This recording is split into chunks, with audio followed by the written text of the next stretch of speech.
ஓம் சாந்தி 25/8/2025 காலை முரளியின் சாரம்.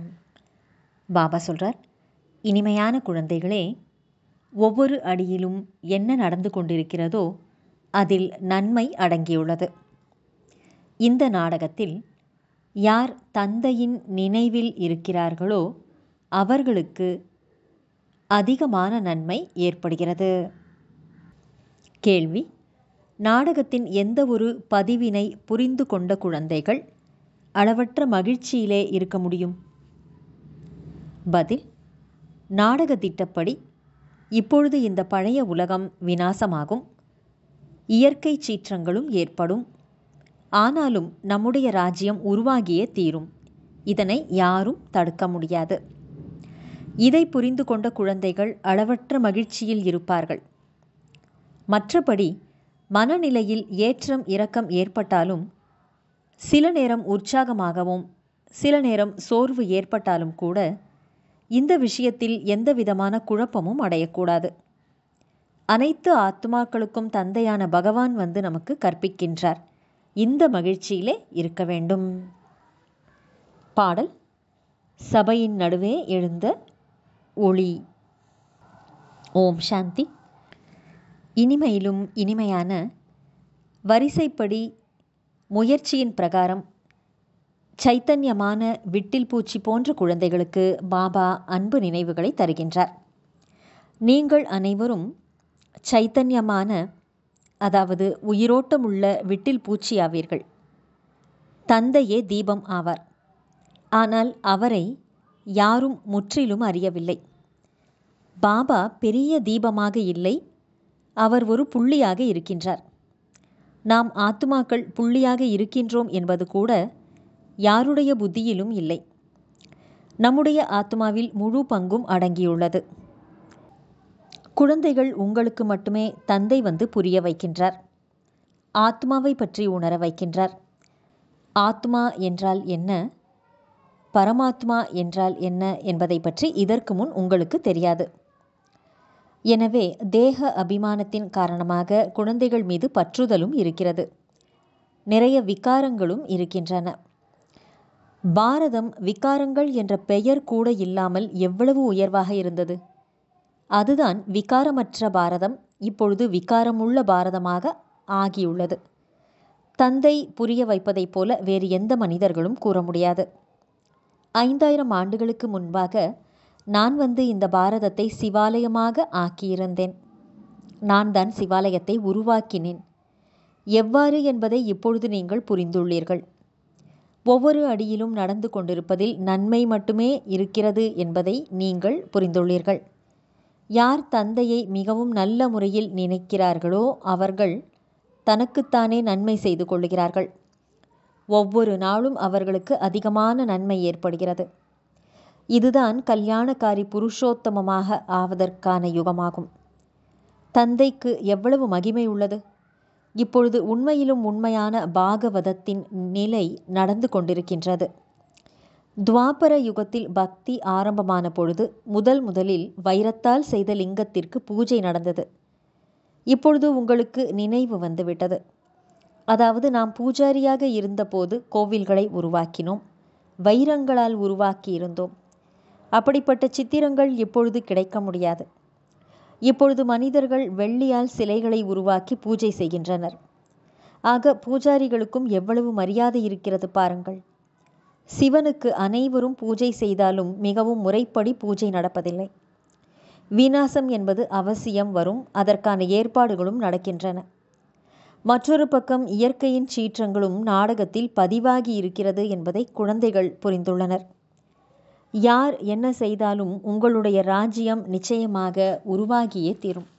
யாராலும் இதனை தடுக்க முடியாது. மற்றபடி மனநிலையில் ஏற்றமும் இரக்கமும் ஏற்படத்தான் செய்கிறது. இங்கு மிகப்பெரிய வருமானம் கிடைக்கின்றது. சில நேரம் குழந்தைகள் மிகுந்த மகிழ்ச்சியில் நல்ல சிந்தனைகளோடு இருக்கின்றனர், சில நேரம் சோர்ந்து விடுகின்றனர். யாத்திரையில் ஏற்றம் இரக்கம் ஏற்படுவது போல இந்த முயற்சியிலும் அவ்வாறே ஏற்படுகிறது. சில நேரம் அதிகாலையில் எழுந்து தந்தையை நினைத்து ஆஹா என்று கூறும் அளவுக்கு மிகவும் மகிழ்ச்சியில் இருக்கின்றனர்.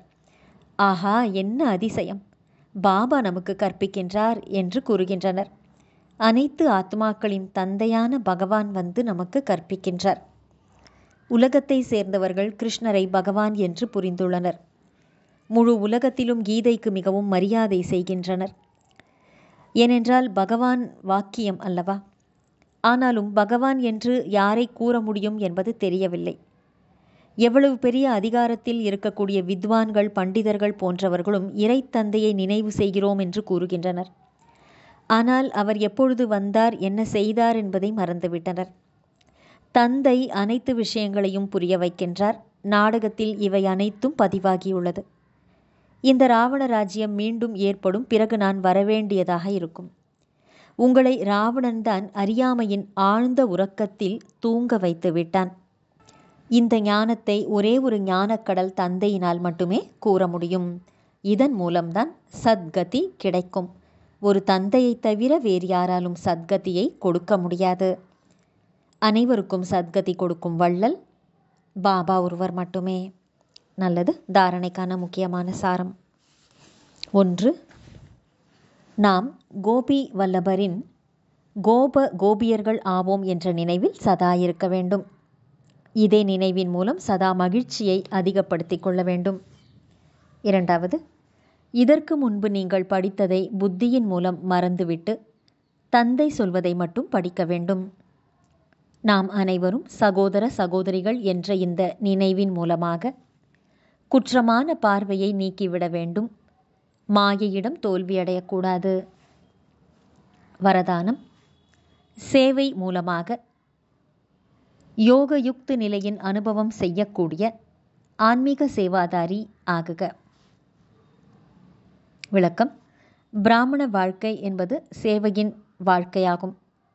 மாயையிடமிருந்து உயிரோடு இருப்பதற்கான உயர்ந்த சாதனம் சேவை ஆகும்.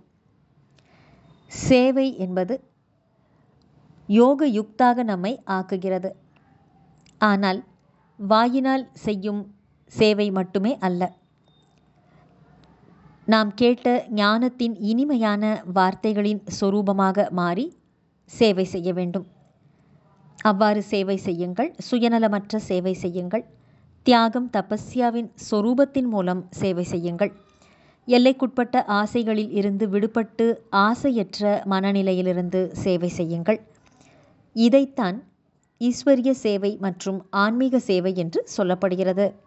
வார்த்தைகளினால் செய்யும் சேவையோடு கூடவே மனதின் மூலமாகவும் சேவை செய்வது என்றால் மன்மனாபவ மனநிலையில் நிலைத்திருப்பதாகும். ஸ்லோகன். பௌதீக உருவத்தை அல்லது உடலை பார்க்காமல் நிராகாரமான தந்தையை பார்த்தீர்கள் என்றால் நீங்கள் கவர்ந்திழுக்கப்படும் மூர்த்தியாக ஆகிவிடுவீர்கள். பௌதீக உடலை அல்லது உருவத்தை மட்டும் பார்க்காமல் நிராகாரமான தந்தையை பார்த்தீர்கள் என்றால் அப்பொழுது நீங்கள் கவர்ந்து இழுக்கின்ற ஆகர்ஷண மூர்த்தியாக ஆகிவிடுவீர்கள். நல்லது. இனிமையிலும் இனிமையான வெகு காலம் கழித்து காணாமல் போய் மீண்டும் தேடி கண்டெடுக்கப்பட்டுள்ள செல்லமான குழந்தைகளுக்கு தாயும் தந்தையுமான பாப்தாதாவின் அன்பான நினைவுகள் மற்றும் காலை வணக்கம். ஆன்மீக குழந்தைகளுக்கு ஆன்மீக தந்தையின் நமஸ்காரம். ஆன்மீக தந்தைக்கு ஆன்மீக குழந்தைகளின் நமஸ்காரம். அவ்யக்த சமிக்கை. சகஜ யோகியாக வேண்டுமென்றால் பரமாத்ம அன்பின் அனுபவம் உள்ளவர் ஆகுங்கள். பாப்தாதாவுக்கு தன்னுடைய ஒவ்வொரு குழந்தையும் தன்னை விட மேலாக முன்னேற வேண்டும் என்று புரிந்து கொள்ளும் அளவுக்கு குழந்தைகளிடம் அன்பு இருக்கிறது. உலகத்தில் யார் மீது அதிகமாக அன்பு இருக்கிறதோ அவரை தன்னை காட்டிலும் மேலாக முன்னேற்றி விடுகிறார்கள். இதுதான் அந்த அன்பின் அடையாளமாகும். எனவே பாப்தாதாவும் கூறுகின்றார், என்னுடைய குழந்தைகளிடம் இப்பொழுது எந்த ஒரு குறையும் இருக்கக்கூடாது. அனைவரும் சம்பூர்ணமாக, சம்பன்னமாக மற்றும் தந்தைக்கு சமமானவராக ஆகிவிட வேண்டும். இதுவே இந்த பரமாத்ம அன்புதான் சகஜ யோகியாக உங்களை மாற்றிவிடுகிறது. நல்லது. ஓம் சாந்தி.